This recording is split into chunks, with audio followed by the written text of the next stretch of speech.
Hi, Santa Clara Unified Community. This is Jody Muirhead on your Santa Clara Unified School Board, and I have some information about this week's board meeting.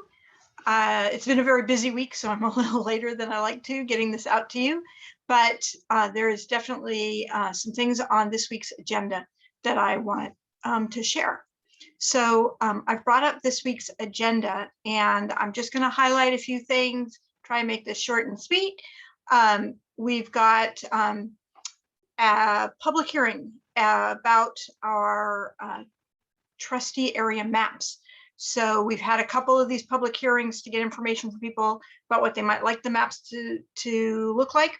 And now we have some draft maps and we are looking for feedback. So this would be a chance to look at the maps. They are attached to the agenda here. You can also go to our website at santaclarausd.org/CVRA, and there you'll find a link to the maps as well. And we'd be interested in hearing rather what you have to say about them. If there's lines that you think don't make a whole lot of sense, keeping in mind that there are certain rules about it, about them being about the same number of people in them. That's the hardest one. So that's sometimes why they've had to make the lines where they are, but there's a chance still to change the maps. So we're looking for some feedback. So at 7:15 approximately, we'll be pretty close to 7:15. I'm going to work towards that. We will be showing those maps and talking about them and looking for input from the community. Okay, so that's one thing. We always have a chance for the public to speak on something that's not on the agenda. That's public comment on unagendized items. So if there's something you want to make us aware of, that would be the time, because it's not on the agenda. We can't talk about it. We can't discuss it, make any decisions, but we can definitely hear about it. And then we can figure out how we need to go forward on if it's an issue or an item. There's our consent items. It's always very long. Those are the routine types of things that need to get approved by the board. But I thought this one was kind of interesting that's on here, our ESSER 3 expenditure plan. And what that is we've gotten about, I think it's about $8 million from the federal government for COVID related things that we need to do. And this is where we say how we are spending it. So a lot of it is based on our LCAP, our local control and accountability plan that we did last spring, where we talk about how we're going to recover with lots of details of what we think we need to do, where we need to put more people or we need to buy things. So a lot of that was in the LCAP, but the feds are requiring us to put together this expenditure plan and send to them. So if you want to see where that money is going and how it's being spent, it's in that expenditure plan that we'll be approving this week. And it shows, money spent on PPE, but then it's also like summer programs and after school programs, all those things. And we spent a lot of time meeting with parents, especially at our Title I schools. So those are schools with high numbers of low socioeconomic families, and talking with other groups that we have within the district, our English language learners and such, and get ideas from the staff and all different sources so that we can spend this money appropriately. So that's our ESSER 3 expenditure plan that's up for approval. We won't have a discussion because it's on the consent, but you can take a look at it and see what we are spending that money on. And then we have a series of action items. There's an interesting one here. We are upping the rates for substitute teachers. So we have to be competitive with other districts, and we are so short on substitute teachers. So if you have a bachelor's degree in any subject, you are qualified to be a substitute teacher. And the pay is now going up for this rest of this school year to $200 a day. And if you work 40 days, you get a little $500 bonus. So we are trying to incentivize some people to join us. If you have that skill set and you want to help out and like to work with kids and you want to come in and be a substitute teacher, this is, we need you. So think about that. And we're raising the pay so that we can entice you to come and work for us. So that will be approved this week. Then we've got a resolution for bullying prevention and awareness. It is Bullying Prevention Month. So that's October. So that's in there. And we will get several reports. So we have our month, not monthly because it's every meeting we have an update on COVID related items. So we will spend some time hearing about updates. I know there's some updates about testing that we're going to hear about, and any other updates from the last couple of weeks. We also are getting an enrollment report and how our class sizes are. And that is showing us some really interesting trends. So our enrollment is going down like all the other districts in this area.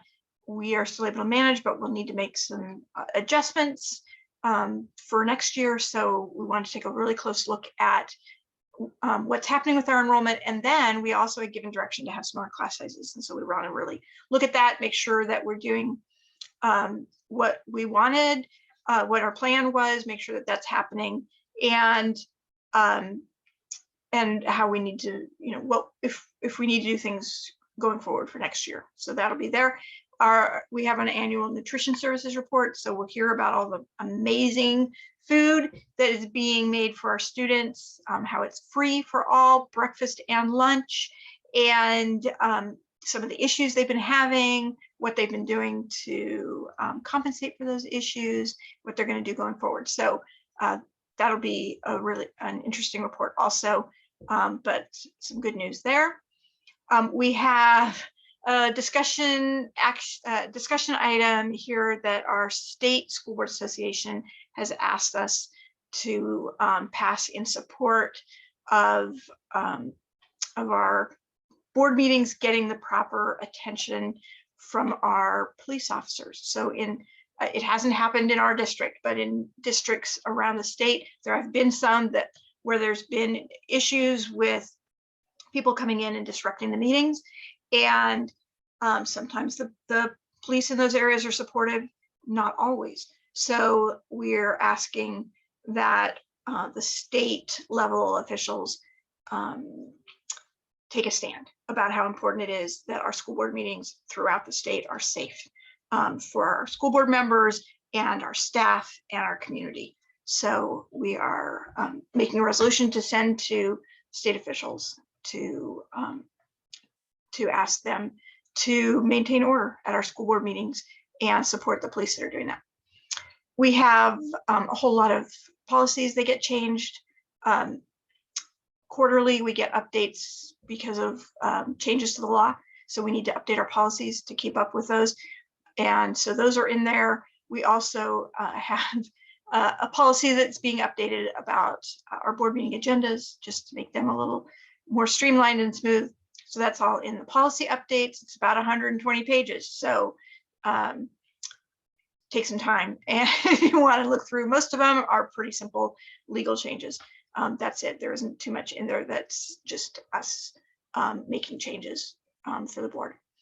We also are looking at how we approve contracts, because there's been some issues with contracts not always coming to the board for approval when they should have been, people not knowing what the process is. So we are getting a report on just what the process is going to look like going forward, some changes that are being made to make sure that we have a solid process for the different kinds of contracts that we have to do, and that they get the right approvals. So we will hear from that. Under planning, we have a student-driven item about our dress policies. So a student wants to talk to us about potential changes to our dress and grooming policy. So we will hear from that student and then decide if we want to go forward and how we want to do that.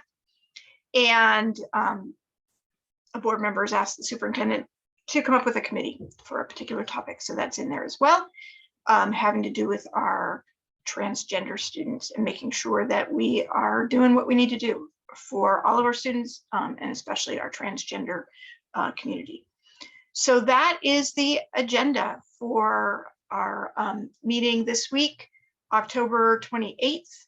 It will be starting, we'll have a governance retreat part of the meeting at 4:30 for a couple of hours. That's for the board to really dive into a topic to help us work better together and learn more about the act of governing.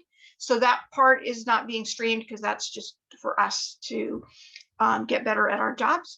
And then at 6:30, we will transition to this regular meeting. We'll quickly go into closed session, and I'm hoping that around 7:15, we'll come back so that we can do that public hearing.